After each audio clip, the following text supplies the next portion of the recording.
এই দোয়াটা যদি আকাশের দিকে তাকিয়ে মাত্র 11 বার আপনি পড়েন, যত বড় জালিম হোক, যত বড় জুলুমবাজ হোক না কেন, ওই ব্যক্তিকে আপনার পায়ে ধরতে আমার আল্লাহ বাধ্য করবেন।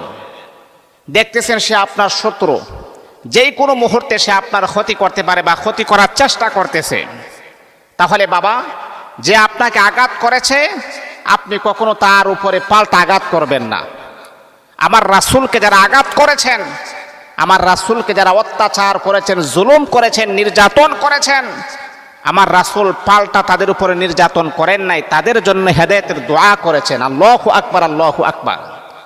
কেমন নবী আমরা পেয়েছি! তায়েফ দেশে আমার রাসূল গিয়েছেন দিনের দাওয়াত দেওয়ার জন্যে।